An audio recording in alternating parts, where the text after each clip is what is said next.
Everyone, मैं CA सार्थक Jain part 2 लेकर आया हूं आपके लिए एएस और इंडेस के कंपैरिजन का। दोस्तों, पहले वीडियो में हमने इंडेस 1, 2 और 7 को अकाउंटिंग स्टैंडर्ड 1, 2 और 3 से कंपेयर किया। हमारे वीडियो का ऑब्जेक्टिव एक क्विक ओवरव्यू लेना है एएस इंडेस का, और उससे ज़्यादा इंपॉर्टेंटली एएस और इंडेस के डिफरेंसेस समझना है। फर्स्ट वीडियो में हम थोड़ा सा इलेबरेट थे। The reason was we had to get the basic fundamental concepts of Ind AS very well in our minds. अब ऑब्वियसली बात है कि हम थोड़ा ज़्यादा समराइज्ड फॉर्म में चलेंगे, so that with limited time available now with you we can quickly do the differences. Old course new course दोनों के स्टूडेंट्स के लिए रेलिवेंट है ये वीडियोस। आप इन्हें डाउनलोड करके अपने पास रख सकते हैं, and as I suggested students who are appearing in the May attempt and the time is not much, I am sure आपने कहीं एक आध दिन की गुंजाइश रखी होगी अब to study additional things or things which you have skipped in FR. I think those particular days you can quickly watch these particular lectures. ये जो लेक्चर्स हम कवर कर रहे हैं इनका एग्जाम पॉइंट ऑफ व्यू से क्या रेलेवेंस है, तो एक तो एग्जाम में इसके ऊपर 4 से 8 मार्क तक के क्वेश्चंस पूछे गए हैं एएस और इंडेस के कंपैरिजन पे ओल्ड कोर्स में। न्यू कोर्स में मैंने आपको बताया आपके कोर्स में एएस और इंडेस के कंपैरिजंस अदरवाइज पूरे के पूरे कवर्ड है। प्लस इन सब के अलावा हम इससे एक ओवरव्यू भी ले रहे हैं जिससे हमें एएस इंडेस की थोड़ी सी एक अंडरस्टैंडिंग आ रही है। ऑब्वियसली बात है कि ओवरव्यू लेते समय I am focusing more on the Ind AS rather than the AS, presuming that Ind AS is something जिसकी हमको नॉलेज कंपैरेटिवली ज़्यादा प्राप्त करने की ज़रूरत है। तो चलिए दोस्तों, अब इंडेस 8 से शुरू करते हैं। इंडेस 8 जैसे मैंने आपको बताया था, these are the board notes जो मैंने क्लास में रेगुलर रूटीन हमारी जो क्लास थी उसमें बनाए थे, उसी को हम बेस लेके इसका एक ओवरव्यू समझते हैं। फिर उसके बाद हम इंस्टीट्यूट के स्टडी मटेरियल से चैप्टर 2 जिसमें इंडेस एएस के डिफरेंसेस दिए गए उन डिफरेंसेस को एक एक करके कवर करेंगे। इंडेस 8 की बात करें, accounting policies change in accounting estimates and errors, ये किसके जैसा है? I think you can compare this Ind AS to accounting standard 5। Accounting standard 5 आपका था नेट प्रॉफिट और loss for the period, prior period items and changes in accounting policy. यहां पे हम बात कर रहे हैं accounting policies changes in estimates and errors की। एरर्स का मतलब यहां पे प्रायर पीरियड आइटम्स है और पॉलिसी और एस्टिमेट का वही मतलब है। इंडेस 8 अकाउंटिंग स्टैंडर्ड से सब्सटैंशियली डिफरेंट है। प्लस ये अपने आप में एक बहुत ही इंपॉर्टेंट और क्रिटिकल स्टैंडर्ड है। इसके ऊपर डायरेक्ट क्वेश्चंस भी आ सकते हैं, प्लस इसके कॉन्सेप्ट दूसरे कई सारे इंडेस पर एप्लीकेबल या उनके लिए रेलेवेंट होंगे, because it talks about accounting policies and estimates जो ऑलमोस्ट हर अकाउंटिंग नेचर के इंडेस में रेलेवेंस का होता है। इंडेस 8 को अपन डिस्कस करने के लिए कुछ पार्ट्स में डिवाइड कर सकते हैं, अकाउंटिंग पॉलिसीज, एस्टिमेट्स और एरर्स। इसके बाद में there is a concept of exceptional item जो पहले भी हुआ करता था अकाउंटिंग स्टैंडर्ड में, and there was a concept in accounting standard of extraordinary items, जैसा कोई कॉन्सेप्ट अब इंडेस में नहीं है। यानी इंडेस में एक्स्ट्राऑर्डिनरी आइटम नाम की कोई चीज नहीं है, सिर्फ एक्सेप्शनल आइटम का एक कॉन्सेप्ट है जो बेसिकली आता है आपका शेड्यूल 3 से। सबसे पहले अपन बात करते हैं अकाउंटिंग पॉलिसीज की वेरी क्विकली। इंडेस ने अकाउंटिंग पॉलिसीज की डेफिनेशन अकाउंटिंग स्टैंडर्ड में दी गई डेफिनेशन से काफी ज्यादा इलेबरेट दी है। इसका मतलब क्या है? इंडेस अकाउंटिंग स्टैंडर्ड के कंपैरिजन में जहां एएस कहता था accounting policies are methods of application of accounting principles, यानी प्रिंसिपल को लगाने के तरीके अकाउंटिंग पॉलिसी कहे जाते हैं। वहीं पर अगर आप आओगे तो इंडेस कहता है, Ind AS basically says that accounting policies are basics principles conventions which are used to apply all your accounting principles. यानी कंपैरेटिवली इसकी डेफिनेशन हमारी थोड़ी सी ज्यादा डिटेल्ड है, जो बात करती है कि principle basis rules conventions practices जो भी एंटिटी अप्लाई करती है फाइनेंशियल स्टेटमेंट प्रिपेयर करने के लिए, उन सबको अकाउंटिंग पॉलिसी माना जाएगा। दूसरी बात सिलेक्शन ऑफ अकाउंटिंग पॉलिसी की।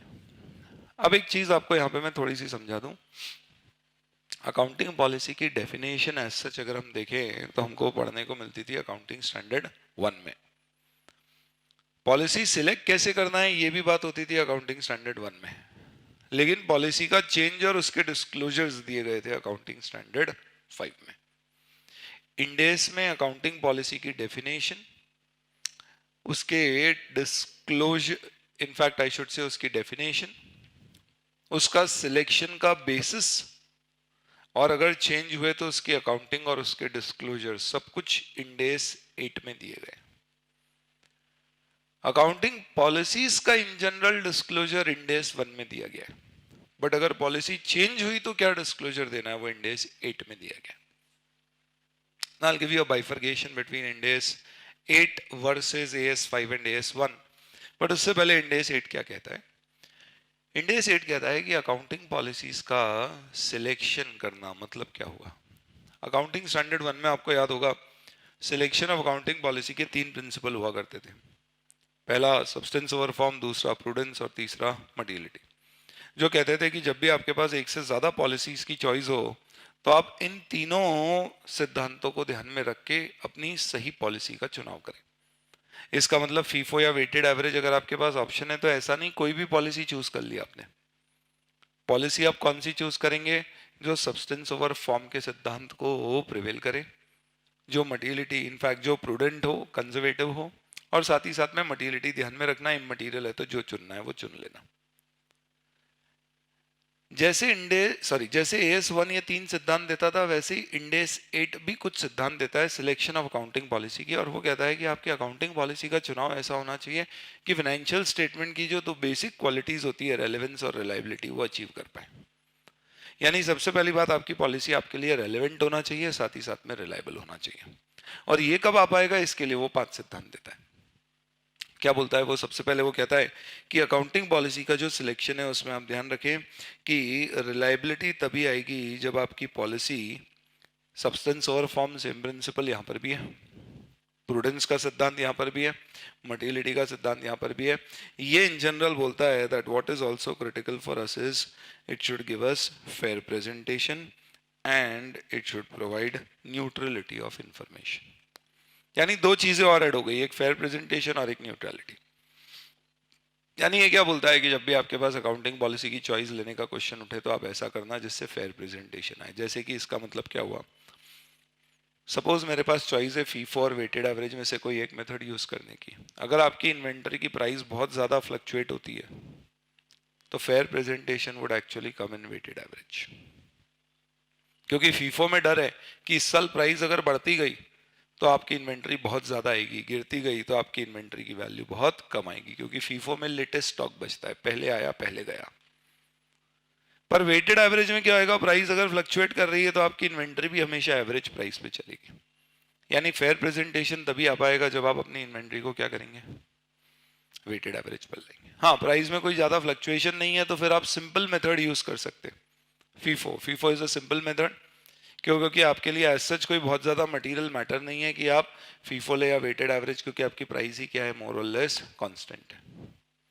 तो यानी ऐसा हो गया दोस्तों कि पॉलिसी का सिलेक्शन ऐसा नहीं है कि किसी एएस या इंडेस में 2 ऑप्शन दिए कि आप ये नहीं तो ये पॉलिसी फॉलो कर लो, तो आप कोई भी चूज कर लो। You should make a choice of accounting policy as per these principles. मैं एग्जाम्पल एसएलएम डब्ल्यूडीवी का भी लेना चाहता, because that was actually one of the most common examples of selection of accounting policy, जिसमें मैं कहूँ कि एक कंपनी है जिसकी असेट्स का यूज एकदम स्टैंडर्डाइज्ड है, मेंटेनेंस कॉस्ट स्टैंडर्डाइज्ड है, तो उसके लिए एसएलएम बेहतर होगा।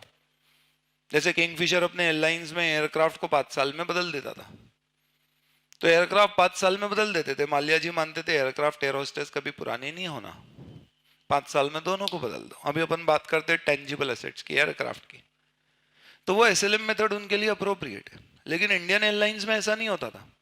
इंडियन एयरलाइंस बोलता था एयरक्राफ्ट हो या एयर होस्टेस, जब तक खुद ना बंद हो जाए, गिर ना जाए, तब तक चलने दो। वो एयरक्राफ्ट 10-10, 20-20 साल तक यूज करते थे। ऑब्वियस सी बात है 20 साल तक एयरक्राफ्ट यूज करोगे तो मेंटेनेंस आगे बढ़ेगा, तो डेप्रिसिएशन शुरू में ज्यादा हो ताकि बाद में कम हो, ताकि ये मेंटेनेंस और डेप्री दोनों की कॉस्ट मिला के स्टैंडर्ड चले, क्योंकि इनकम तो स्टैंडर्ड ही होगी, मैचिंग प्रिंसिपल। तो अगर आपके पास एसएलएम डब्ल्यूडीवी की चॉइस है तो you should make a choice not arbitrarily but based on these principles of selection of accounting policy. पर मैंने एसएलएम डब्ल्यूडीवी का उदाहरण दोस्तों इसलिए नहीं लिया क्योंकि अब एसएलएम डब्ल्यूडीवी की choice of method of depreciation को अकाउंटिंग पॉलिसी नहीं, अकाउंटिंग एस्टिमेट माना जाता है। इंडेस में भी और एएस में भी। क्यों? क्योंकि अकाउंटिंग स्टैंडर्ड 10 और अकाउंटिंग स्टैंडर्ड 6 फिक्स एसेट और डेप्रिसिएशन मर्ज होके नया इंडेस 16 जो था उसके जैसा एएस 10 बन गया है, fix assets PP.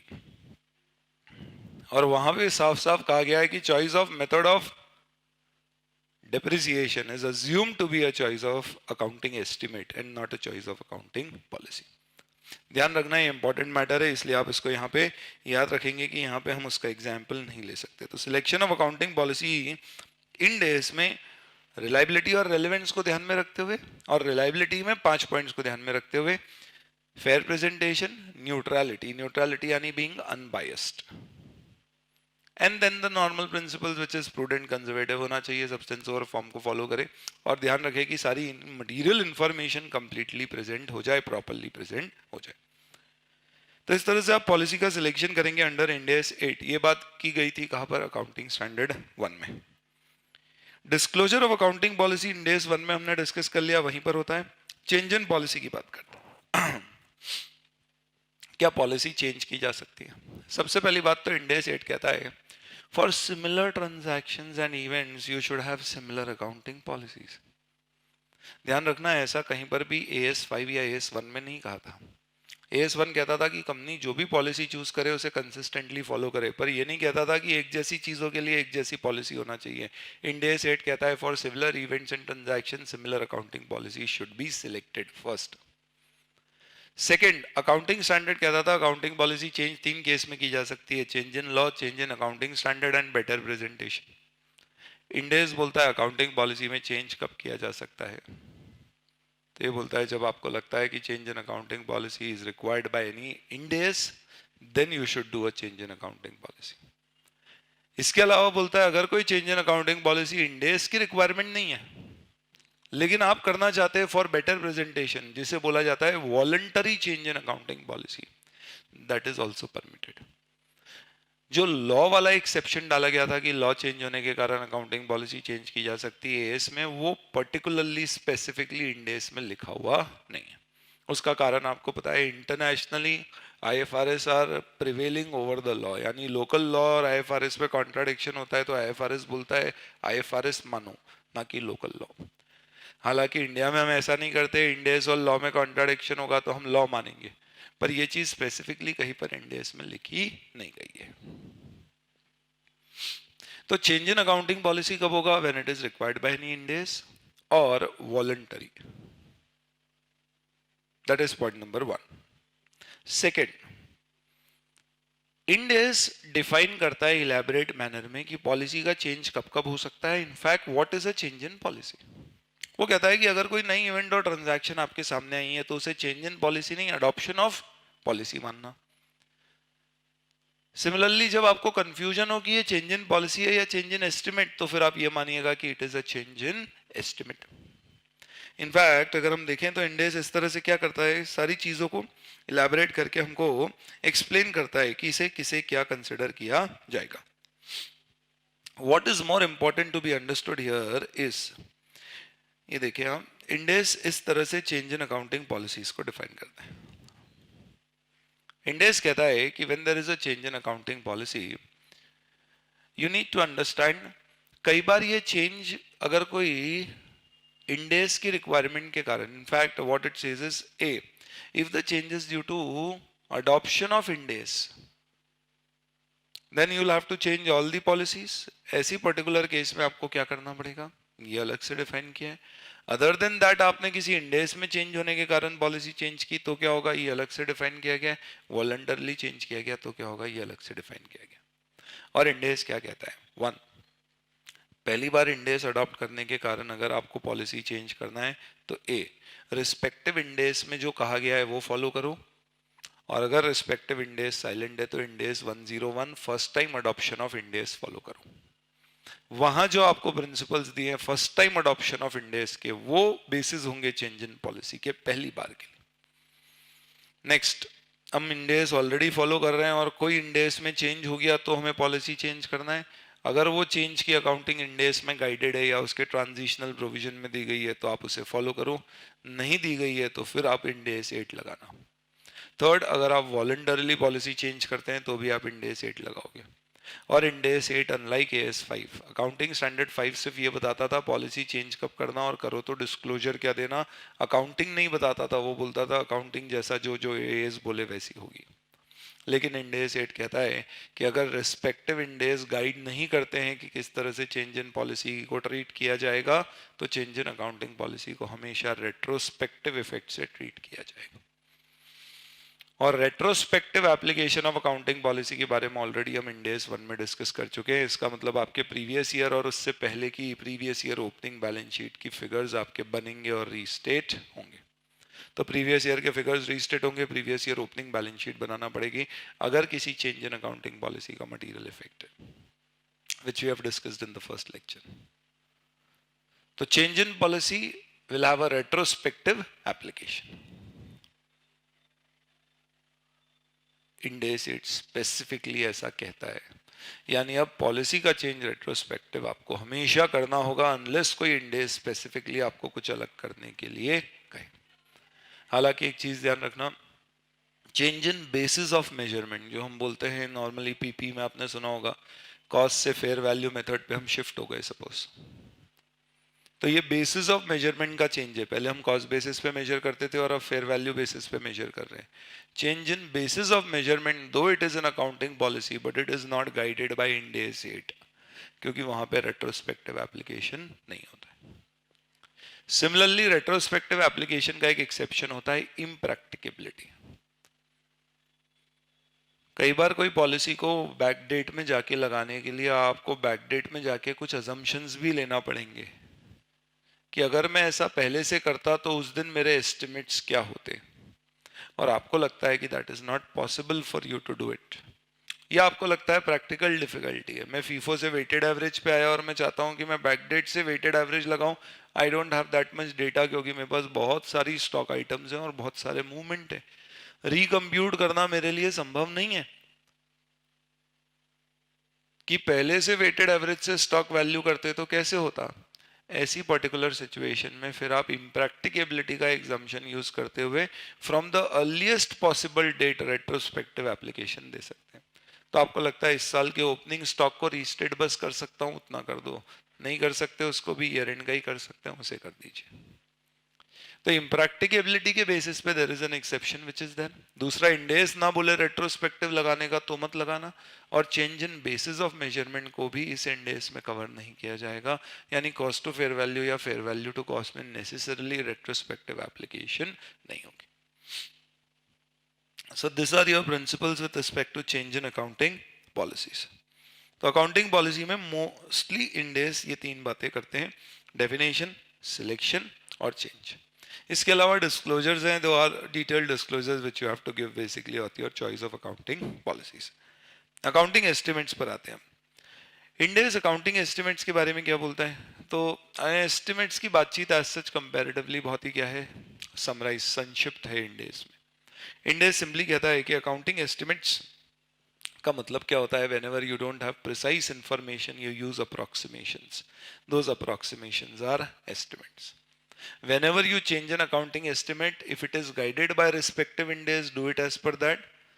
Otherwise, if you are changing an estimate, it will have a prospective accounting.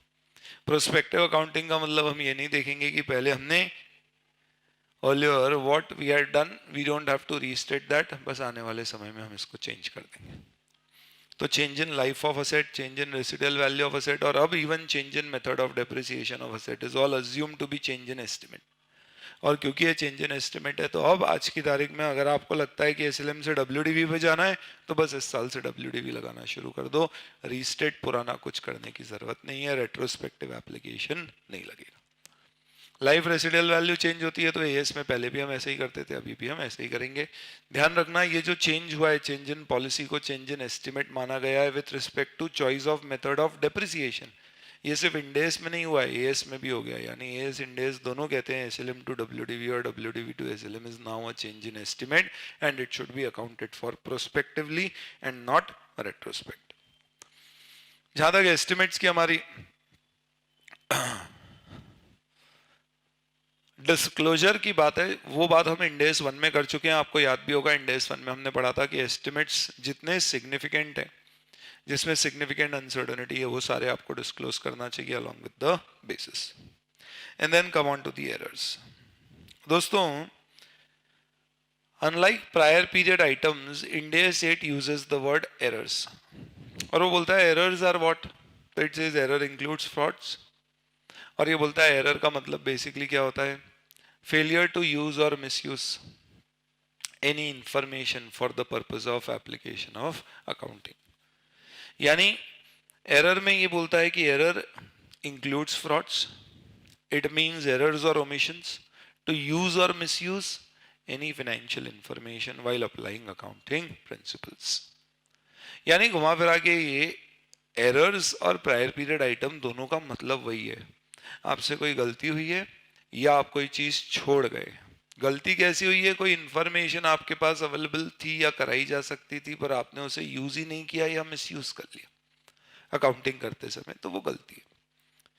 Lemon terms में अगर हम समझे तो एरर का मतलब यह है कि जिस समय हमने जो अकाउंटिंग करी उस समय अवेलेबल तथ्यों के आधार पर हमें कुछ और अकाउंटिंग करना चाहिए थी और हमने कुछ और कर दी, ये एरर है। यानी आपको लास्ट ईयर लग रहा था कि हमारा एक डेटर गुड है, पैसे देगा, तो आपने कोई प्रोविजन नहीं बनाया, इस साल उसने पैसे नहीं दिए, तो ये आपकी गलती नहीं है, कोई एरर नहीं है। क्यों नहीं है एरर? क्योंकि जो लास्ट ईयर इंफॉर्मेशन अवेलेबल थी उसके हिसाब से आपने किसी भी इंफॉर्मेशन का मिसयूज या ओमिशन नहीं किया। लेकिन लास्ट ईयर ही हमारा कोई डेटर इंसॉल्वेंट हो गया था और हमने पता ही नहीं किया, ना हमें पता पड़ा, बाद में पता पड़ा है कि अरे वो तो पहले ही इंसॉल्वेंट हो गया था, ये आपकी गलती है। You should have made this information available to you while you are doing accounting. अब अगर आपने पिछले साल बैड डेट का प्रोविजन नहीं बुक किया है तो दिस वाज एन एरर। तो दोस्तों ध्यान रखना, एरर के उदाहरण क्या हो सकते हैं। लास्ट ईयर में स्टॉक आग में जल गया, इंश्योरेंस क्लेम के लिए अप्लाई किया, मिला नहीं है, इस साल मिला, this is not an error. पिछले साल नहीं मिला था, मैंने अकाउंट फॉर भी नहीं किया, करना भी नहीं चाहिए था, कंटिंजेंट था, सर्टन नहीं था। अब कंफर्म हुआ है मिलेगा तो अभी अकाउंट करूंगा। हाँ, पिछले साल ही हमें बता दिया गया था इंश्योरेंस कंपनी के द्वारा, क्लेम एक्सेप्ट हो गया और मैंने फिर भी अकाउंट फॉर नहीं किया, तो एरर है। लास्ट ईयर स्टॉक मैंने डबल काउंट कर लिया, एरर है। लास्ट ईयर कैश चोरी हो गई, मुझे इस साल पता पड़ा, क्या ये एरर है? बिल्कुल है। क्यों? क्योंकि आपको विजिलेंस रखना थी, ध्यान रखना था कैश कितनी है। आपकी कैश गायब हुई, आपको ही नहीं पता पड़ा और आप बोल रहे हो इस साल पता पड़ा क्योंकि फ्रॉड करने वाला इतना शातिर था। हम बोलेंगे नॉट एक्सेप्टेड, ये आपकी गलती है। You should have made this information available to yourselves. तो these are all types of errors. जब भी आपको एरर पता पड़ती है तो ये चीज भी हम इंड AS 1 में डिस्कस कर चुके हैं, you will have to do a retrospective restatement. यानी एरर पिछले साल से रिलेटेड है तो प्रीवियस ईयर फिगर्स चेंज करो, उससे पहले के सालों से रिलेटेड है तो फिर प्रीवियस ईयर के ओपनिंग बैलेंस शीट बना के उसमें फिगर्स रीस्टेट करके बताइए। जो इंड AS 1 में पढ़ा था वैसा होगा। अकाउंटिंग स्टैंडर्ड में एरर्स को हम करंट ईयर में प्रायर पीरियड आइटम्स के नाम पे शो करते थे। यानी हम बताते थे net profit for the year, add less prior period items और फिर नेट प्रॉफिट। इंड AS में अब प्रायर पीरियड आइटम का कोई कॉन्सेप्ट ही नहीं है। इस साल की गलती इस साल पकड़ में आई तो गलती ही नहीं हुई, सुबह का बुला शाम को घर आ गया, पर अगले दिन आया तो गलती है। तो पिछले साल की एरर इस साल पता पड़ी तो पिछले साल को रेट्रोस्पेक्टिवली चेंज करना पड़ेगा। This basically is your discussion on errors. Obviously materiality principles would apply, disclosures requirement would apply.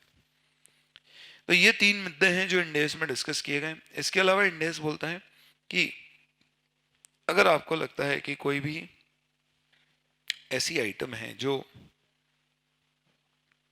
Non recurring है, जिसका नेचर, साइज या इंसिडेंस इतना ज्यादा मटेरियल है कि आपको लगता है उसे अलग से डिस्क्लोज कर दिया जाना चाहिए।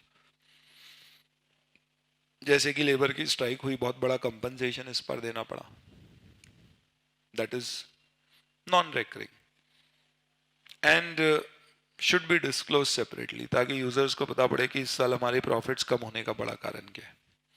कोई हमारी जमीन थी कई सालों पुरानी, इस साल बेची, उससे सुपर प्रॉफिट्स हुए, डिस्क्लोज कर दो, नॉन रेकरिंग है, प्लस इसका नेचर, साइज, इंसिडेंस भी इतना सिग्निफिकेंट है कि इसे अलग से डिस्क्लोज करें, ताकि यूजर को समझ आए कि इस साल के प्रॉफिट एकदम बढ़े या कम हुए, उसका क्या कारण है। और इसके ऐसे बहुत सारे एग्जाम्पल्स हो सकते हैं। मेजर वारंटी क्लेम्स इस साल आ गए, अनएक्सपेक्टेड लॉस हो गया आपका शेयर मार्केट में, आपके इन्वेस्टमेंट्स में, सुपर प्रॉफिट्स हो गए आपके किसी प्रकार के इन्वेस्टमेंट्स में, कोई हैवी सब्सिडी रेवेन्यू नेचर की इस साल आपको रिसीव हो गई, इस तरह की सारी चीजें यहाँ पे आ सकती। स्टॉक की वैल्यू कॉस्ट से नीचे गिर जाना भी अपने आप में एक एक्सेप्शनल आइटम हो सकती है, क्योंकि नॉर्मली होता नहीं है कि कॉस्ट से कम मार्केट वैल्यू हो अनलेस डैमेज हुए हों गुड्स। ये सब एक्सेप्शनल आइटम है। एएस में एक्सेप्शनल आइटम जो मैंने ये एग्जांपल लिया, इन्हें एक्सेप्शनल माना जाता था, लेकिन एएस में एक और कैटेगरी होती थी extraordinary item, like loss by fire, loss by earthquake, a heavy legal claim imposed not relating to my routine business, some government restrictions put on my particular company suddenly, unexpectedly, कोई political situation खराब हो जाने के कारण मेरा पैसा बाहर का डूब जाना, ये सब एक्स्ट्रॉर्डिनरी आइटम्स है। वर्कर की डेथ पे कंपनसेशन देना एक्स्ट्रॉर्डिनरी है, ये रूटीन नेचर नहीं है, बिजनेस के रिलेटेड रिस्क नहीं है। पर अब एक्स्ट्रॉर्डिनरी और एक्सेप्शनल में एक बहुत ही थिन लाइन ऑफ डिफरेंस होता था। मतलब वर्कर की डेथ हो गई, उसको हमें कंपनसेशन देना पड़ा, ऑब्वियस सी बात है, ये एएस में एक्स्ट्रॉर्डिनरी माना जाता था। पर अब हमारा कोयले की खदान का काम है जहां पे हर साल होता है 5, 10, 15 शहीद होते हैं, और हम उन सबके फैमिली मेंबर्स को एक कॉम्पनसेशन देते हैं, that is something which is for sure is something which is given by us. क्या मैं इसे एक्स्ट्रॉर्डिनरी मानूं या एक्सेप्शनल मानूं? एक तरह से एक्स्ट्रॉर्डिनरी है। डेथ कंपनसेशन, कभी भी किसी बिजनेस में डेथ को हम ऑर्डिनरी तो नहीं मान सकते, अलकायदा तो नहीं है अपने बिजनेस, तो किसी भी बिजनेस के लिए death can not be ordinary. मतलब क्या हुआ इसका? ये एक्स्ट्रॉर्डिनरी होना चाहिए, पर ये तो रिकरिंग नेचर का है, तो एक्सेप्शनल मान सकते हैं क्या इसको, या ऑर्डिनरी मान ले? ये कंफ्यूजन होता था। इंडेस इसलिए बोलता है ये सब कुछ भी नहीं, बस आप तो ये देख लो कि ये आपके नेचर साइज इंसिडेंस अगर इसका ऐसा है कि अलग से डिस्क्लोज करना चाहिए, क्योंकि यूजर को पता पड़े इस साल के प्रॉफिट और लॉसेस में कमी आया, इंप्रूवमेंट होने का द रीजन इज, इस साल के बिजनेस या लॉसेस में इंक्रीज या डिक्रीज होने का जो रीजन है, ये रीजन क्या है? The reason for improvement or decline is basically something which is not a routine reason of the business. It should be disclosed as exceptional items. तो ये exceptional item में इंडेस में डिस्क्लोज होगा, एक्स्ट्रॉर्डिनरी का इंडेस में कोई कॉन्सेप्ट नहीं है, एएस में हुआ करता था। ये अगर आप देखें तो this is basically an overview of Ind AS 8। अब इसके बेसिस पे अपन इंस्टीट्यूट के मटेरियल पे जाते हैं और उसके डिफरेंसेस देखते हैं। इंडेस 8 में एक एक करके अगर हम डिफरेंसेस देखें, चलिए सबसे पहले इंडेस 8 कंपेयर्ड विद अकाउंटिंग स्टैंडर्ड 5।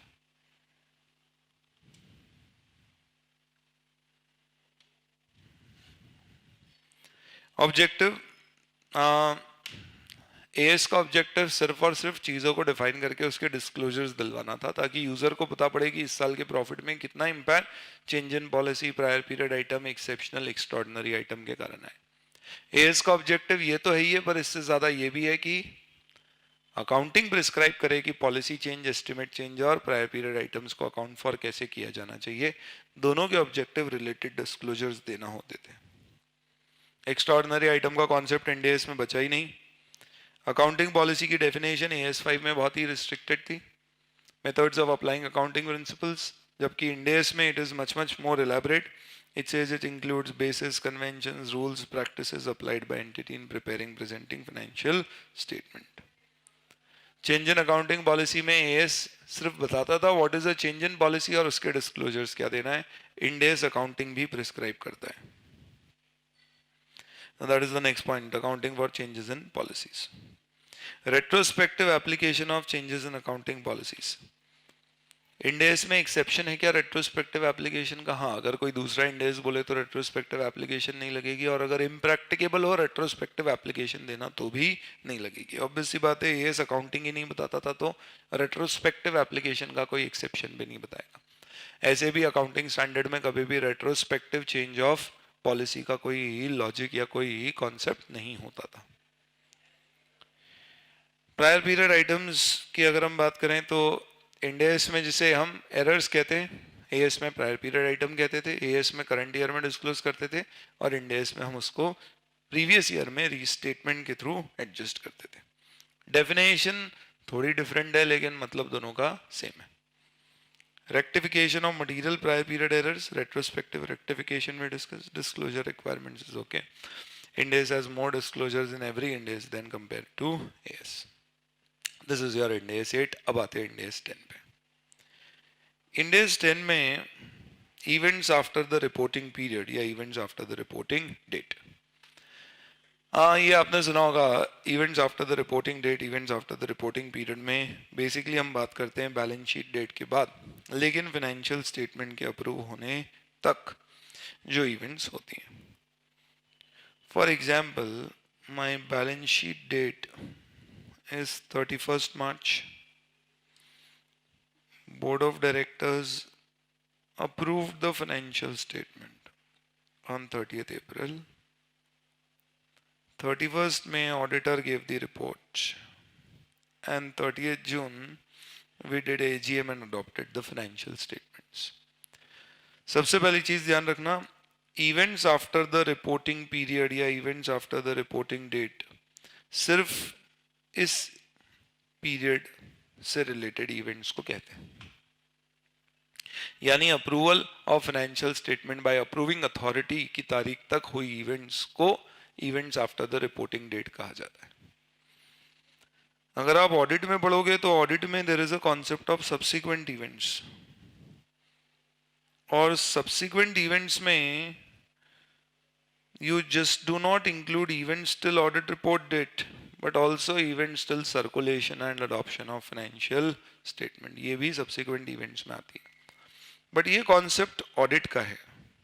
अभी अपन बात कर रहे हैं एएस इंड एस की. एएस इंड एस में सिर्फ इस इवेंट को event after the reporting period या event after the reporting date कहा जाता है. अब इसका कॉन्सेप्ट बहुत अच्छे से समझ लो, बहुत सारे क्वेश्चंस में इसका रेलेवेंस होता है.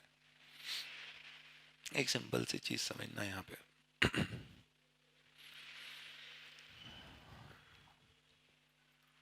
25 मार्च को मैंने क्रेडिट सेल की, 5 अप्रैल को मेरा डेटर इंसॉल्वेंट हो गया, 30 अप्रैल को फाइनेंशियल स्टेटमेंट बोर्ड ने अप्रूव किया. आपको मालूम है जो बैलेंस शीट की तारीख है उस दिन आपके फाइनेंशियल स्टेटमेंट तो अप्रूव होते ही नहीं है. फाइनेंशियल स्टेटमेंट बनने में समय लग जाता है, 1 आध महीना लग जाता है क्या? हाँ सर, वो तो लास्ट डेट क्या है फाइल करने की उस पर डिपेंड करता है. शाबाश, इसे बोलते हैं प्रैक्टिकल एक्सपीरियंस. अब इस एग्जाम्पल में 30 अप्रैल तक कंपनी ने फाइनेंशियल स्टेटमेंट फाइनल कर दी, जो कि काफी टाइमली बेसिस पर कर दी. अब 25 मार्च को क्रेडिट सेल हुई, 5 अप्रैल को डेटर इंसॉल्वेंट हो गया, 31 मार्च को क्या मैं प्रोविजन बुक कर दूं क्योंकि मालूम तो है ये पैसा तो आना नहीं है? इस सवाल का जवाब पीरियोडिसिटी प्रिंसिपल में छुपा हुआ है. पीरियोडिसिटी का सिद्धांत कहता है कि अगर एक एंटिटी गोइंग कंसर्न है तो उसके फाइनेंशियल स्टेटमेंट जब वो बंद हो तब मत बनाना, पीरियोडिकली बनाते जाना, और एक पीरियड में सिर्फ उसी पर्टिकुलर पीरियड की इंफॉर्मेशन को शामिल करना.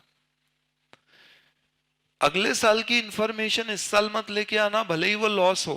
कंजर्वेटिज्म मत लगाना कि लॉस हुआ है मालूम है तो इस साल बुक कर दे, क्योंकि अगले साल के खाते बनने वाले ना, उसे अगले साल बुक कर लेंगे. ये थोड़े ना आपके आखिरी अकाउंट्स है, ना ही आपकी कंपनी बंद होने जा रही है. तो 25 मार्च को क्रेडिट सेल की, 5 अप्रैल को डेटर सडनली इंसॉल्वेंट हो गया, 31 मार्च पे कोई प्रोविजन बुक मत करो, कारण ये इंसॉल्वेंसी अगले साल की इवेंट है, इस साल की नहीं है. यानी ये event after reporting date is a fresh event and not an event which is giving you additional further evidences of previous year events.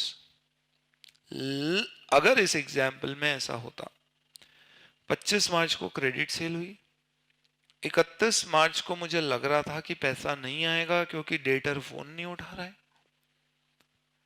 Due date निकल गई पैसे देने की, 5 दिन में देना थे, नहीं दिए उसने, हमें डाउट हो रहा है, और 5 अप्रैल को मालूम पड़ा वो इंसॉल्वेंट हो गया. अब इंसॉल्वेंसी का होना is not a fresh event, it is only confirming the existence of events which were expected to occur on the balance sheet date itself. और I repeat, I can simply say balance sheet date पर जिन चीजों का मुझे डर था वो डर मेरा हकीकत में बदल गया 5 अप्रैल की इस इवेंट को देख के। यानी मेरे लिए ये कोई नई घटना नहीं है, जो मुझे लग रहा था वही चीज के बारे में आज मुझे सबूत मिले। ऐसे केस में इंसॉल्वेंसी की इस घटना को हमें कंसिडर करना चाहिए 31 मार्च में प्रोविजन बनाते समय। तो अगर आपको लग रहा था कि वो डेटर 31 मार्च को शायद पैसे देगा नहीं देगा, 10% देगा, 90% नहीं देगा, 90% देगा, 10% नहीं देगा, और 5 को इंसॉल्वेंसी हो गई और मालूम पड़ा कि अब उसकी संपत्ति से 25% ही मिलेगा, then in that particular case आप 75-75% का प्रोविजन बना दीजिए। This is a fresh event, no further evidencing event. Suppose 25 March को क्रेडिट सेल की, 31 मार्च को लग रहा था 1 रुपया नहीं आएगा और 5 अप्रैल को पूरा पैसा आ गया। जब डेटर पैसे देने आया हमारी आंखों में आंसू, हमने बोला हो हमने डेटर तुम्हारे बारे में क्या क्या नहीं सोचा, और तुम तो भगवान निकले, पैसे देने वापस आ गए, बहुत अच्छा लगा हमें।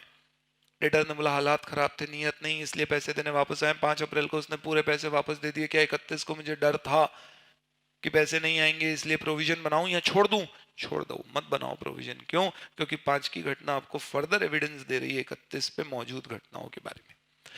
31 मार्च को आपको डर था पैसे आएंगे या नहीं आएंगे, 5 को मालूम पड़ा है आपको कि पैसे आ गए, पर आपको कोई अंदेशा ही नहीं था कि इंसॉल्वेंसी होगी और सडनली 5 अप्रैल को इंसॉल्वेंट हो गया।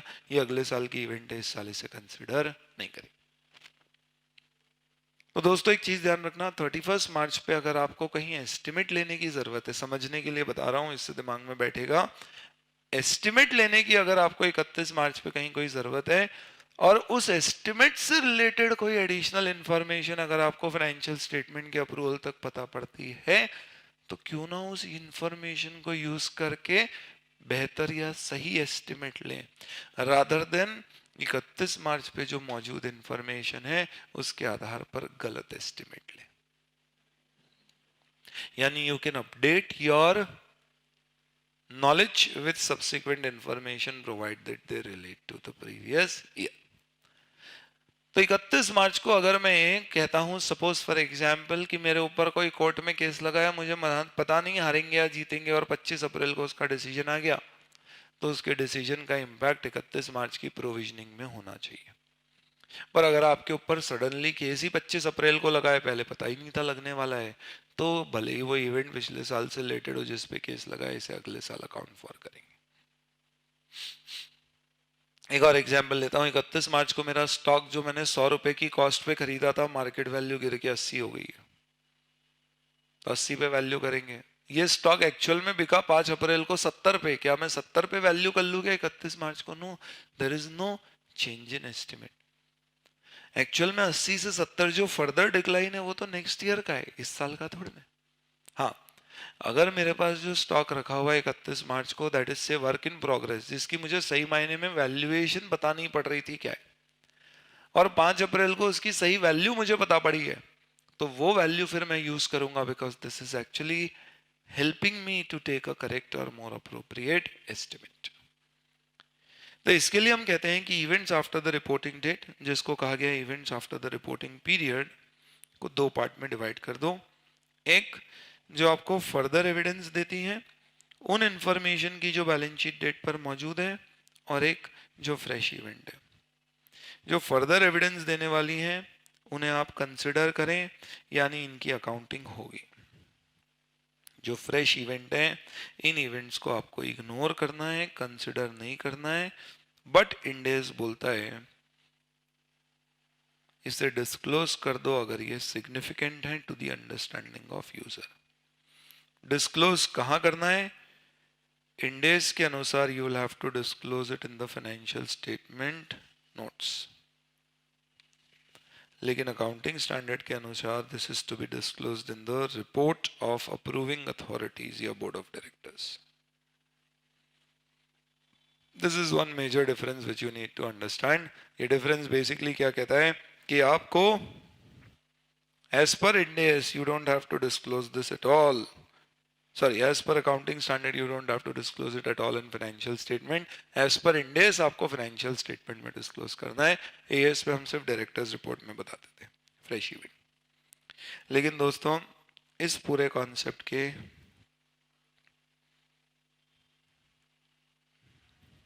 there are certain exceptions which are given. और exception है अगर entity is not a going concern. अगर कोई ऐसी घटना हुई है जिससे कि अब एंटिटी गोइंग कंसर्न ही नहीं बनी है, बची है, then in that particular case periodicity principle लगा के कि अगले साल की इवेंट को अगले साल अकाउंट फॉर करेंगे मतलब नहीं है. ऐसी सिचुएशन में अब हम क्या करेंगे, एंटिटी गोइंग कंसर्न नहीं बची तो ये इंपॉर्टेंट मैटर है, इसे हम कंसिडर करेंगे और इसे कंसिडर करके अब 31 मार्च के फाइनेंशियल स्टेटमेंट बनाने के हमारे बेसिस चेंज हो जाएंगे. यहाँ पे भी एस और इंड एस दोनों कहते थे कि गोइंग कंसर्न अजम्पशन वायलेट हो तो उस केस में 31 मार्च पे इसका इफेक्ट देना. अब इफेक्ट देने के ये इम्पैक्ट क्या होंगे, ये एस और इंड एस में अलग अलग है. एस बोलता था कि इस कारण से अब आपको अपनी सारी एसेट्स को कैरिंग अमाउंट और एनआरवी व्हिचएवर इज लेस पर लाना पड़ेगा.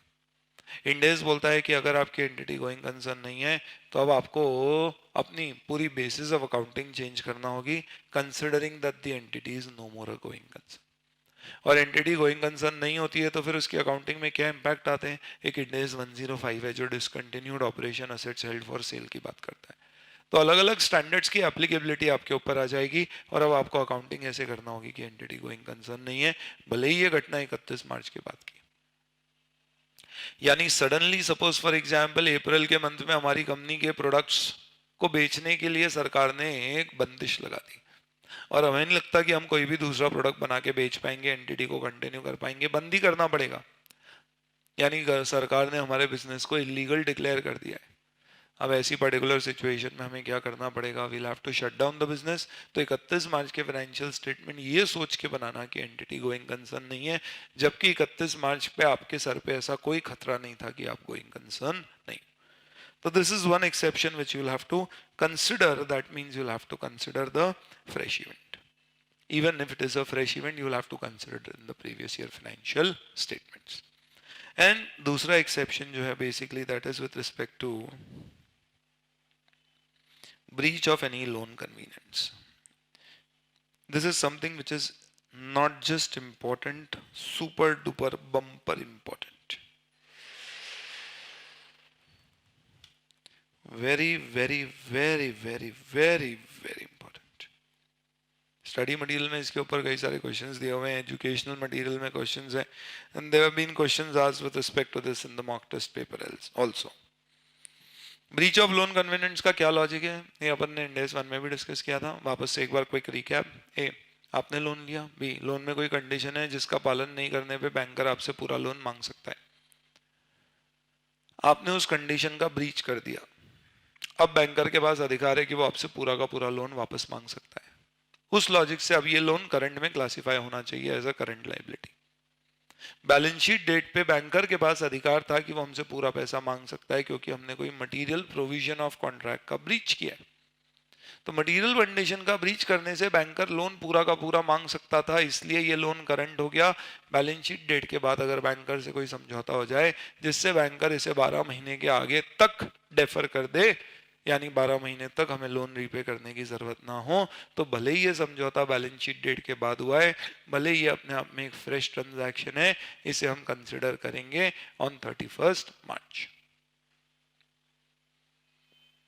और नॉन करंट क्लासिफाई कर देंगे हमारे लोन को. ऐसा इंड एस में होता है, आईएफआरएस में ऐसा नहीं होता. It's a carve out. Accounting standard में तो इस तरह की कोई बात ही नहीं थी. यानी अकाउंटिंग स्टैंडर्ड में तो बैलेंस शीट डेट के बाद जो भी होगा वो फ्रेश इवेंट होगी, तो कंसिडर नहीं करेंगे, बस डायरेक्टर्स रिपोर्ट में डिस्क्लोज करेंगे. तो अगर अपन इसका एक कंप्लीट प्रोविजन फ्लो देखें तो किस तरह का फ्लो होता है. सबसे पहले आप देखिए कि आपने कोई मटेरियल ब्रीच ऑफ प्रोविजन किया है. यानी ब्रीच अगर मटेरियल है ही नहीं, नॉमिनल है, तो आप उसे इग्नोर कर दो और लोन को आप करंट ही क्लासिफाई नॉन करंट ही रखें. मटेरियल ब्रीच हुआ है तो पहली बात, material breach balance sheet date से पहले का है. क्वेश्चन ये पूछा गया था एक मॉक टेस्ट पेपर में, इस रिलेटेड क्वेश्चन है जिसमें अलग अलग एस्पेक्ट्स कवर किए गए. ये वही क्वेश्चन है जो आपके स्टडी मटेरियल में भी है. अगर 31 मार्च के बाद कंडीशन का नॉन कंप्लायंस होने से लोन करंट क्लासिफाई हुआ है तो फिर ये अपने आप में एक फ्रेश इवेंट है जिसे 31 मार्च में कंसिडर ही नहीं करना है। यानी केस 1 31 मार्च से पहले हमने कोई गड़बड़ नहीं की, उसके बाद हमसे कोई गड़बड़ हुई है जिससे लोन करंट हो गया है, इसका बैलेंस शीट में लोन के क्लासिफिकेशन पे कोई इम्पैक्ट नहीं आएगा। हाँ, फ्रेश इवेंट है, सिग्निफिकेंट है तो डिस्क्लोजर दे देंगे। हम जो डिस्कस कर रहे हैं वो ये है कि बैलेंस शीट डेट से पहले ही हमने कोई प्रोविजन का नॉन कंप्लायंस कर दिया जिस कारण से लोन हमारा करंट क्लासिफाई हो गया। बैलेंस शीट डेट के बाद हमारा बैंकर से सेटलमेंट हो गया है और अब उसने कह दिया है कि लोन 12 महीने तक नहीं मांगेगा, तो भले ही बैलेंस शीट डेट का बाद का सेटलमेंट है, हम लोन को नॉन करंट क्लासिफाई कर सकते हैं। एक बड़ा ही अजीब सा सवाल है, अगर बैलेंस शीट डेट के बाद बैंक से सेटलमेंट हो गया लेकिन बैंक ने हमें सिर्फ 3 महीने की मोहलत दी है और 3 महीने बाद बैंकर पैसे मांग लेगा, तो ऑब्वियस सी बात है कि भले ही मोहलत बैलेंस शीट डेट के बाद मिली भी हो तो भी वो क्योंकि 3 महीने की है इसलिए हम इस लोन को करंट ही क्लासिफाई करना पड़ेगा, नॉन करंट नहीं दे सकते, क्योंकि नॉन करंट में जरूरी है that you should have unconditional right to defer settlement beyond 12 months. तो this is one particular exception जहां पे हम फ्रेश इवेंट का भी इंपैक्ट बैलेंस शीट डेट के ट्रांजैक्शंस में दे सकते हैं। इसके अलावा हो सकता है दोस्तों अलग अलग इंडेस में आपको कुछ स्पेसिफिक बातें सुनने को मिले कि इवेंट फ्रेश है फिर भी उसे कंसिडर किया जाएगा।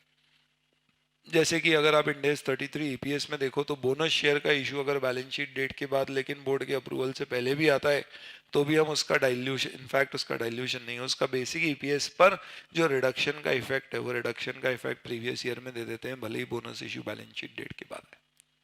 तो अदर इंडेस में prescribe you something else also, but if other Indians are silent, the general rule with respect to events after the reporting date is this, and this is only what we have to discuss in Ind AS 10. So Ind AS 10 events after reporting date which corresponds to our accounting standard 4, which is events occurring after the balance sheet date. दोनों में differences as such क्या हैं देखा जाए तो basically I think पहला major difference fresh event जिसे non adjusting event भी कहा जाता है का डिस्क्लोजर बैलेंस शीट में करना, सॉरी का डिस्क्लोजर हमें नोट्स टू फाइनेंशियल स्टेटमेंट में करना होगा। In Ind AS directors report approving authority की रिपोर्ट में करना होगा as per AS. This is one major difference with respect to non adjusting event. Second, एक गोइंग कंसर्न का अजम्पशन अगर आपका फुलफिल नहीं होता है तो क्या होगा, ये जो अभी हमने डिस्कस किया। अगर गोइंग कंसर्न वायलेट हो जाता है विद अ फ्रेश इवेंट तो उसका इंपैक्ट हम हमारे फाइनेंशियल स्टेटमेंट्स में देंगे, एएस में भी और इंड एस में भी। लेकिन इंड एस बेसिस बताता है अकाउंटिंग कैसे करेंगे, एएस बेसिस नहीं बताता है।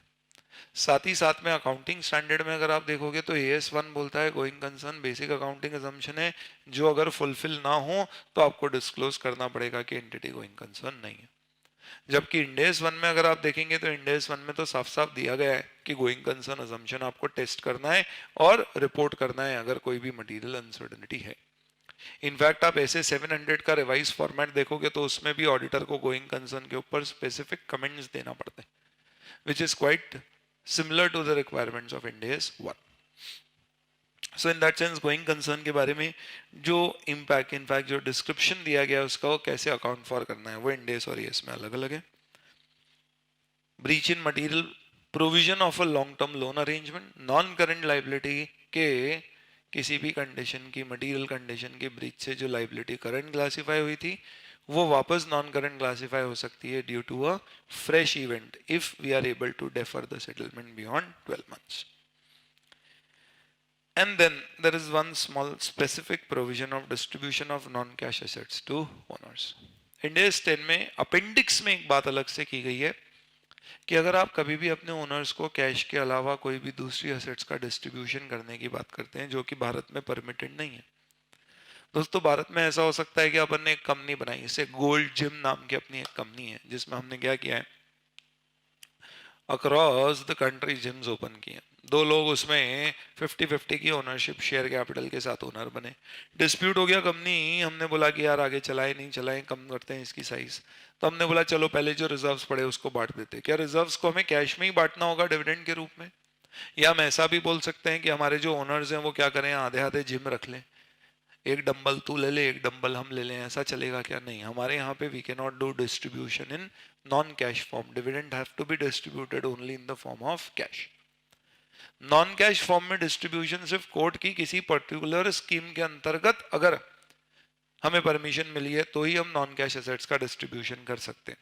और अगर हमने कभी ये डिस्ट्रीब्यूशन करना पड़ा तो अपेंडिक्स टू इंड AS 10 कहता है कि इस पर्टिकुलर केस में जो भी नॉन कैश एसेट डिविडेंड के रूप में आपने ओनर को डिस्ट्रीब्यूट की है, इन सबको फेयर वैल्यू पे मेजर किया जाएगा।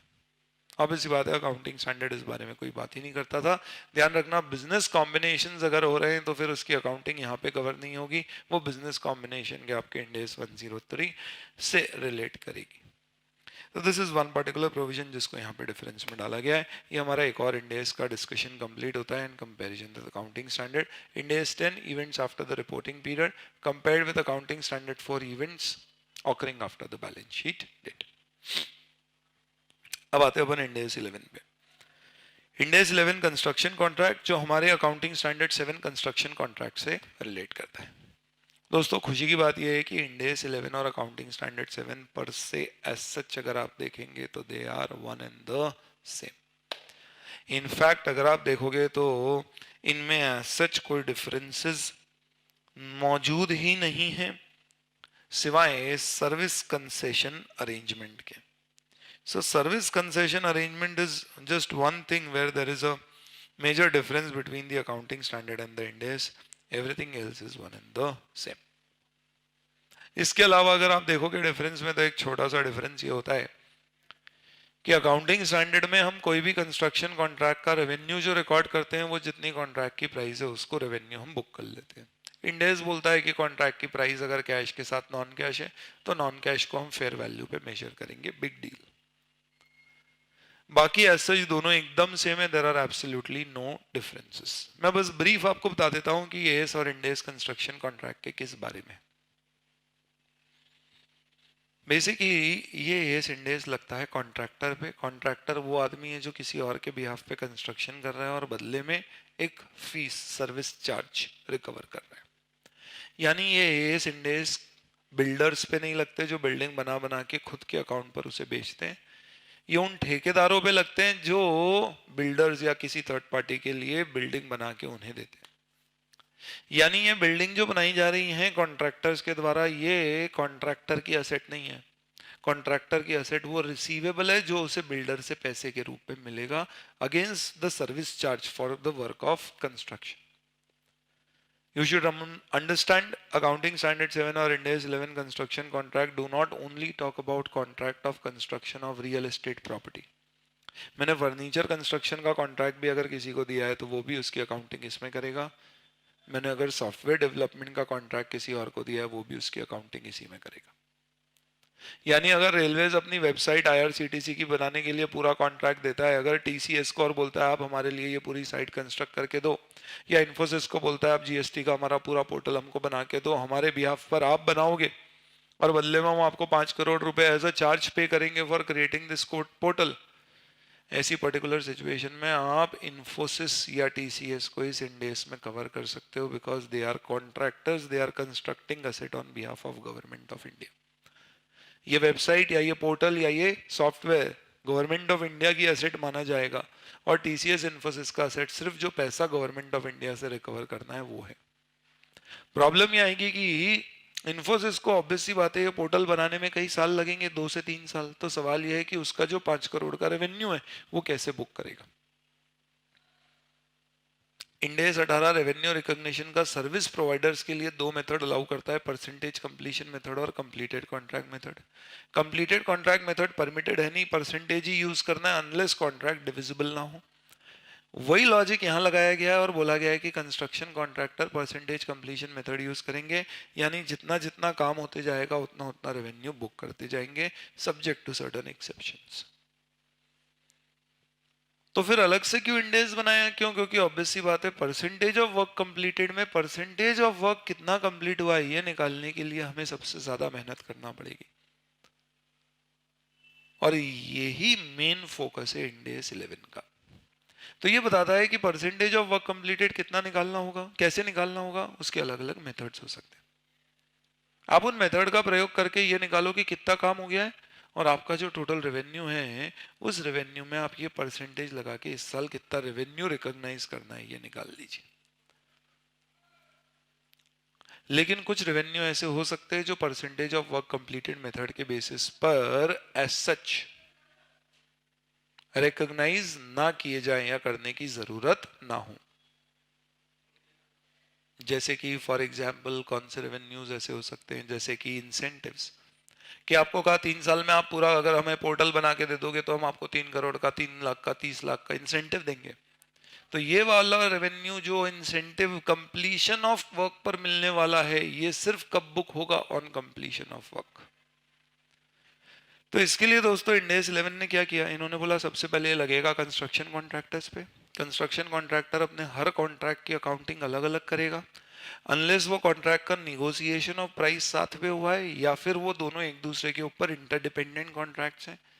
जैसे कि 3 फ्लोर के बाद बनाने 3 फ्लोर बनाने के बाद चौथे फ्लोर बनाने का कॉन्ट्रैक्ट मिलना उसी का एक एक्सटेंशन माना जाएगा, ना कि एक नया कॉन्ट्रैक्ट।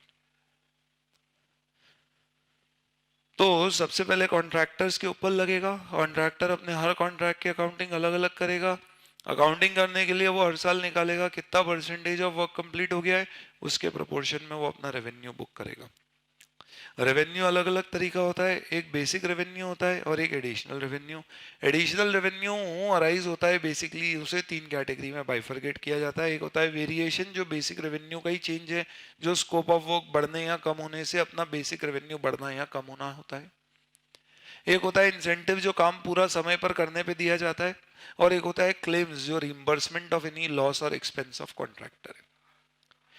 बेसिक रेवेन्यू और वेरिएशन ये दोनों परसेंटेज ऑफ वर्क कंप्लीटेड से मेजर होंगे। क्लेम्स जब अप्रूव होंगे तब इनकम मेजर होंगे। इंसेंटिव्स काम जब सब्सटेंशियली कंप्लीट हो जाएगा तब मेजर किया जाएगा। पास्ट परफॉर्मेंस के एक्सपेक्टेशन के आधार पे ना इंसेंटिव मेजर होंगे ना रेवेन्यूज मेजर होंगे, सारा रेवेन्यू मेजरमेंट परफॉर्मेंस बेसिस पे ही होगा। पर ये पूरा सिद्धांत फिक्स्ड प्राइस कॉन्ट्रैक्ट पे लगेगा, जहां पे पूरे कॉन्ट्रैक्ट की एक फिक्स प्राइस दी गई। अगर आपके कॉन्ट्रैक्ट की टर्म्स ऐसी है कि जितना खर्चा आप करोगे वो खर्चे पे प्लस एक मार्जिन जोड़ के आपको पैसा दिया जाएगा, जैसा कई बार होता है, मैंने कॉन्ट्रैक्टर को बोला जितना मटेरियल लगेगा वो प्लस 30% मैं तुम्हें पैसा दूंगा, तो material cost plus 30% will be your money. ये वाले कॉन्ट्रैक्ट की रेवेन्यू रिकॉग्निशन बहुत इजी होगी। क्यों? क्योंकि इसमें सिर्फ क्या करना है, जितना मटेरियल आपने कंस्ट्रक्शन में यूज कर लिया उसकी कॉस्ट प्लस 30% आपका रेवेन्यू। यानी मेन मुद्दे जो आते हैं इस इंडेक्स में वो सब किसके लिए आते हैं, फिक्स प्राइस कॉन्ट्रैक्ट में रेवेन्यू कैसे रिकॉर्ड होगा। फिक्स प्राइस कॉन्ट्रैक्ट में रेवेन्यू रिकॉग्नाइज करने के लिए पहले आप निकालो परसेंटेज ऑफ वर्क कंप्लीटेड, वो लगाओ परसेंटेज बेसिक रेवेन्यू और वेरिएशन पे, इससे आएगा रेवेन्यू कितना रिकॉर्ड करना है। उसमें कोई इंसेंटिव अगर है या कोई क्लेम्स अगर हैं तो उसे ऐड कर दो। ये आपका टोटल रेवेन्यू है, जो टोटल कॉस्ट आपने लगाई है वो आपकी टोटल कॉस्ट है, दोनों का डिफरेंस आपका प्रॉफिट कहलाएगा। कभी कोई कॉन्ट्रैक्ट ओनरस हो जाए, यानी जिसमें लॉसेस ज्यादा दिखने लगे, more than the revenue you are expected to incur the cost, तो फिर आप यहाँ percentage of work completed method नहीं लगाओगे। इनफैक्ट आप ऐसा करो, percentage of work completed method लगा के रेवेन्यू बुक करो, कॉस्ट बुक करो, तो लॉस आएगा, क्योंकि कॉन्ट्रैक्ट में cost expected are more than the revenue. ये जो लॉस आएगा ये उतना ही आएगा जितना परसेंटेज वर्क कंप्लीट हुआ है। आपको लॉस पूरा बुक करना होगा तो डिफरेंस का प्रोविजन बना दो। यानी कॉन्ट्रैक्ट की प्राइस 1000 रुपए और आपको लगता है कॉस्ट 1100 लगेगी और काम आधा हुआ है, यानी 550 कॉस्ट इनकर हुई है, तो आधा रेवेन्यू बुक होएगा यानी 500, तो 50 का ही लॉस दिखेगा, पर टोटल लॉस 100 का है और प्रूडेंस कहता है कि एंटिसिपेटेड लॉस पूरा बुक होना चाहिए, तो बचे हुए 50 का प्रोविजन और बुक कर दो आज ही। ये ओनरस कॉन्ट्रैक्ट में होता है। इंडेस फिर ये भी कहता है कि कॉस्ट इनकर्ड में वही कॉस्ट जोड़ना जो आपने इनकर करी है और कंस्ट्रक्शन में यूज किया। यानी माल खरीद के लाके साइड पे रख दिया तो वो कॉस्ट इनकर्ड में ऐड नहीं होगा जब तक यूज नहीं होगा। परसेंटेज ऑफ वर्क कंप्लीटेड निकालते समय ऐसी एसेट को आप material at site work in progress नाम से बैलेंस शीट में एसेट दिखा सकते हो। एंड फाइनली इंडेस कहता है कि जब भी आप ये पूरे कैलकुलेशंस करेंगे तो आपको बैलेंस शीट में डिस्क्लोजर देने के लिए ये बताना पड़ेगा कि आपके डेटर या अमाउंट रिसीवेबल फ्रॉम कस्टमर कितना है। इंडेस कहता है कि जितना आपने रेवेन्यू बुक किया अगर उतने पैसे आ गए तो बैलेंस शीट में कोई डेटर या एसेट आएगा नहीं आपका। क्यों? क्योंकि जितनी इनकम उतना पैसा मिल गया तो कैश ही आएगी। पर हो सकता है कि रेवेन्यू और अमाउंट रिसीव में डिफरेंस हो। अब यहाँ पे एक कॉन्सेप्ट और आएगा बिलिंग का। हो सकता है कि रेवेन्यू जितना रिकॉर्ड किया है वो तो एक अकाउंटिंग एडजस्टमेंट है जो ईयर एंड पे ही पता पड़ा है। तो हो सकता है कि revenue to be recognised as per Ind AS and amount billed में भी डिफरेंट, क्योंकि बिलिंग तो अपन क्या करेंगे throughout the year approximate basis पे करते जाएंगे और पैसा लेते जाएंगे।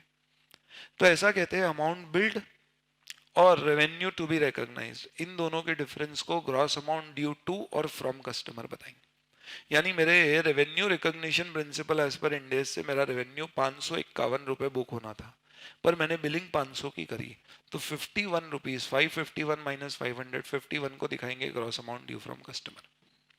और 500 की बिलिंग में पैसे 400 ही आए तो 100 रुपए अभी रिटेन कर रखा है कस्टमर ने, वो रिटेंशन मनी या डेटर के नाम से दिखेगा। तो 551 रेवेन्यू 400 कॉस्ट 151 की एसेट्स को दो पार्ट में दिखाना, gross amount due from customer और रिटेंशन या डेटर्स। ज्यादा बिलिंग हो गई तो gross amount due to customer, ज्यादा पैसा आ गया तो एडवांस। कोई भी provision for loss onerous contract का तो इससे माइनस करके दिखाना होगा। इस तरह से बैलेंस शीट में आपको ये सब प्रेजेंट करना पड़ेगा। तो यहां तक तो सब कुछ सेम है Ind AS में और AS में। जो डिफरेंस है बेसिकली दोस्तों वो सिर्फ है एक चीज का, that is known as service concession arrangements. इसे बस समझ लो अच्छे से। And this is quite different and this is also important. Service concession arrangement are basically PPP, public private partnership. इसमें क्या होता था,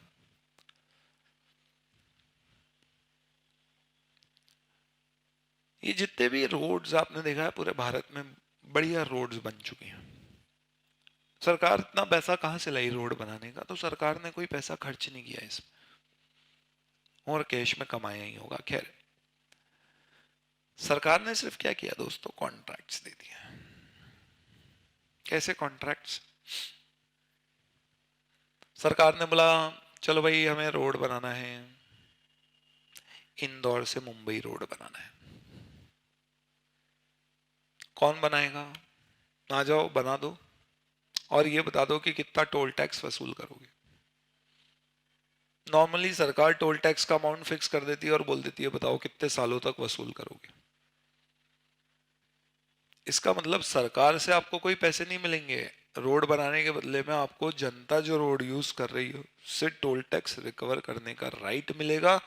और आप अगर कहते हैं टेंडर में कि मैं ये रोड बनाने को तैयार हूं, बदले में मुझे 10 साल तक टोल रिकवर करने की परमिशन दी जाए, तो ये आपने 10 साल कैसे निकाले होंगे ये सोच के कि जितना पैसा रोड बनाने में लगेगा वो प्लस मेरा margin plus time value of money consider करते हुए 10 साल में मैं अपना पूरा इन्वेस्टमेंट विद मार्जिन रिकवर कर लूंगा बाय टोल टैक्स।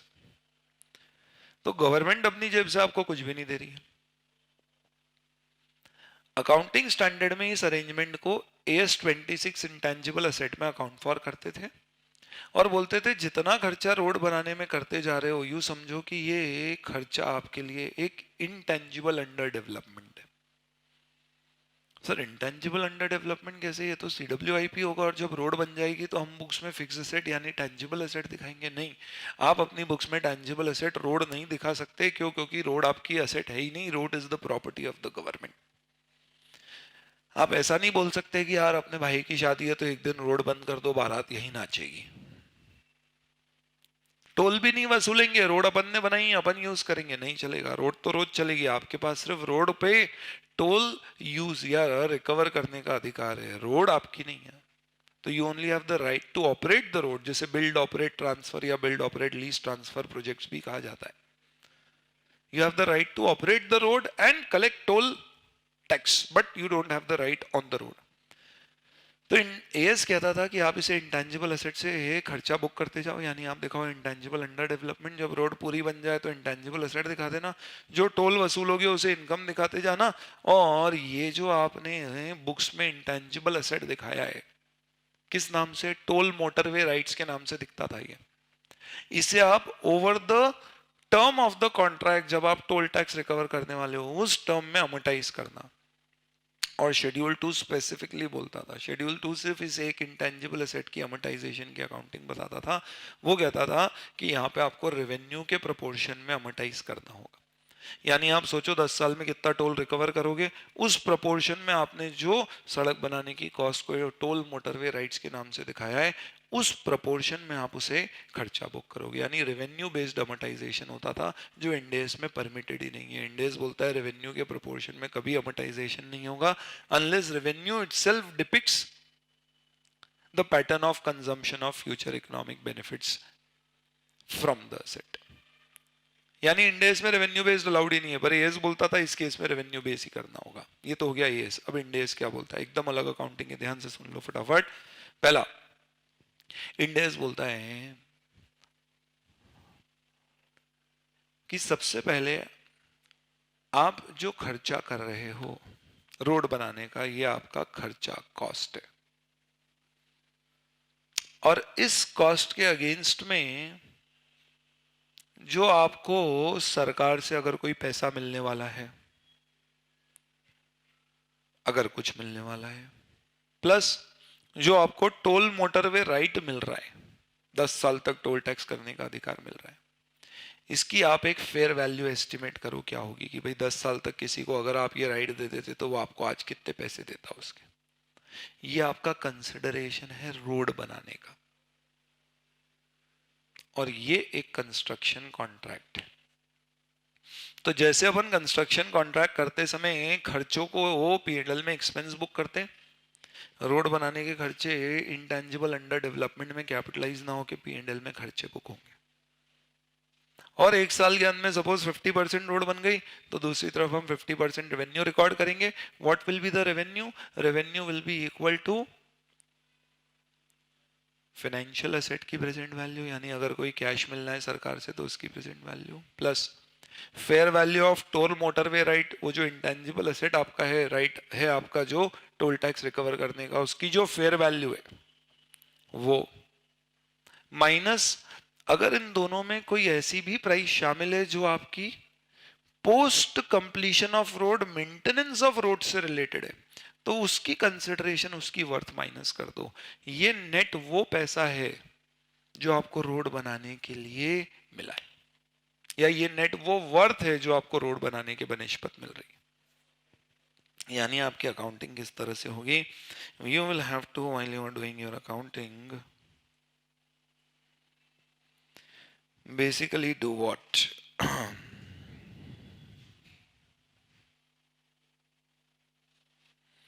अगर मैं यहाँ पे बताऊं, आपको इफेक्टिवली करना ये पड़ेगा कि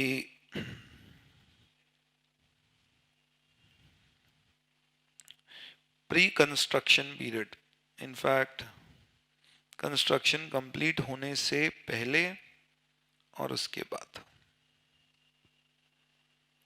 कंस्ट्रक्शन कंप्लीट होने से पहले आप जो भी कॉस्ट इनकर करेंगे ये सब पी एंड एल में डेबिट होगी। पी एंड एल को पी और एल बोला चाहिए, और उसके अगेंस्ट में रेवेन्यू जो रिकॉर्ड होगा वो रिकॉर्ड होगा percentage of work completed method से। और टोटल रेवेन्यू कितना माना जाएगा, present value of financial asset if any, अगर आपको सरकार से कोई कैश मिलनी है तो, fair value of toll motorway rights, जो आपको रोड कंप्लीशन के बाद टोल रिकवर करने का अधिकार है उसकी क्या फेयर वैल्यू है, इससे माइनस करना होगा आपको fair value of post completion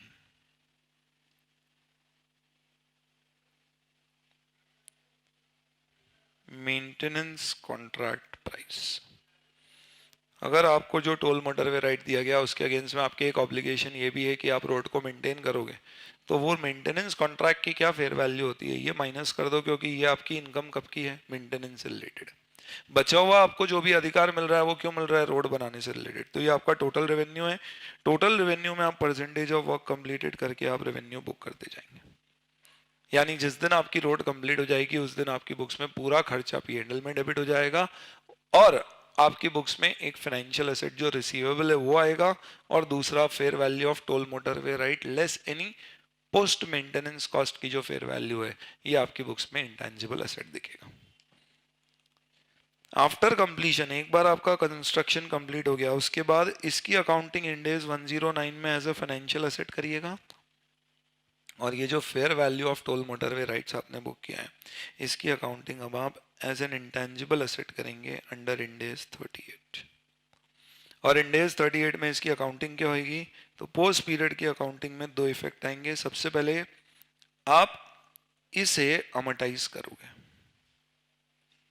तो टोल मोटरवे राइट को अगर 10 साल का आपका टोल टैक्स कलेक्ट करने का अधिकार है तो इसे अमोर्टाइज करोगे, और जितना भी आपका टोल टैक्स रिकवर होगा या टोल चार्जेस रिकवर होंगे तो ये amortisation will be your expense, और जितना टोल चार्ज रिकवर होगा, टैक्स रेवेन्यू रिकवर होगा, this will be your income. Apart from maintenance contract अगर कुछ उसकी वैल्यू है तो उसको आप प्रोपोर्शनेटली इनकम बुक करोगे, वो एज पर इंड एज 18 होगा। ये जो टोल टैक्स रेवेन्यू की इनकम बुक हो रही है this obviously is as per Ind AS 18, जो बोलेगा कि भाई जैसे जैसे आप सर्विस डिलीवर करते जाओ या टोल रिकवर होते जाएगा इनकम बुक होती ही जाएंगे। तो वो बेसिकली राइट टू रिसीव के बेसिस पे आप इनकम बुक करते जाएंगे। यानी इफेक्टिवली देखा जाए तो सर्विस कंसेशन अरेंजमेंट का इतना सॉलिड लॉजिक लाया है इन डेज। उसने कहा कि अगर आपको रोड बना के टोल टैक्स रिकवर करने का अधिकार मिल रहा है तो सबसे पहली बात आपने जो टोल टैक्स रिकवर करने का अधिकार मिल रहा है उसकी आपने एक वैल्यू सोची होगी। एक्चुअल में रोड बनाने के बनिस्पत या बदले में आप उतनी वैल्यू कमा रहे हो, उस वैल्यू को आप इनकम बुक कर दो रोड बनाने के साथ साथ। ये एक बार खत्म हो गया, उसके बाद में जितनी आपने फेयर वैल्यू सोची थी टोल टैक्स से आपको जो मिलेगी उस कॉन्ट्रैक्ट की जो फेयर वैल्यू है, हो सकता है बाद में आपको उससे टोल टैक्स ज्यादा या कम मिले।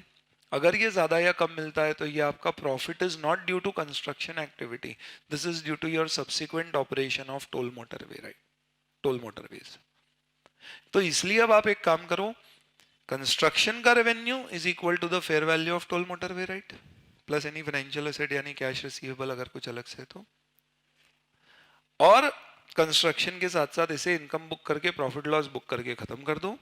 सब्सिक्वेंटली बाद में जो टोल मोटरवे से आपको पैसे आते जाएंगे, फेयर वैल्यू जो आपने बुक्स में इंटेंजिबल एसेट की टोल मोटरवे राइट की रिकॉग्नाइज करी है उसे आप हौले हौले खर्चा बुक करते जाना, इनकम बुक करते जाना।